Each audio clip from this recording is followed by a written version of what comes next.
Good morning, members. I hope you're well. Just Sam here. It's currently Friday morning, another scorching morning this morning.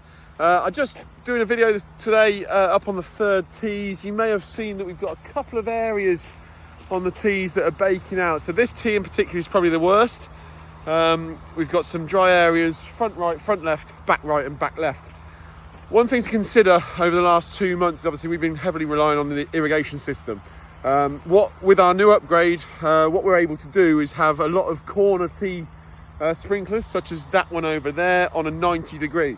Now hopefully you can see from the irrigation design that everything is getting really well covered. And this morning is actually quite a still morning, but over the last 2 months where we've been heavily relying on the irrigation system, not only have we been dealing with the sun and the UV rays, but also there's been that wind aspect as well.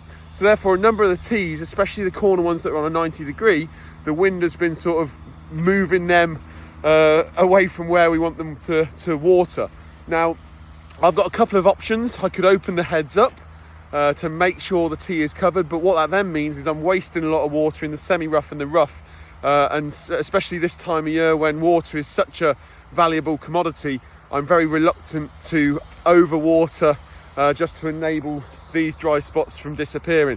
Once we get a little bit of hopefully Mother Nature rain, this will all green up with the natural nitrogen that's in the rain, but also as we enter into the season, like this morning, there's no wind whatsoever, so therefore we won't be dealing with that wind as well. I was explaining to somebody yesterday that over the last 2 months, not only, like I say, is it the sun, but it's the wind as well. We've probably been watering more over the last 2 months than we would do in the average June, July and August, just because it's almost like a double whammy of the sun and the wind. When you get into the season, normally it's just the sun. So if you do notice a couple of dry areas on our tees, that is the reason why. And going forward into the season, this should all be rectified. So I hope that makes sense.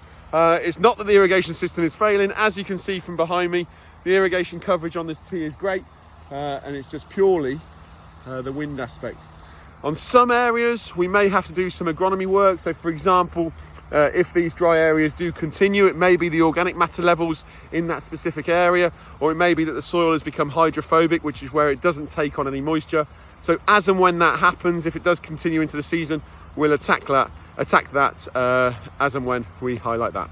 So I hope everyone's well, hope everyone enjoys their Friday morning golf, and we'll see you on the course.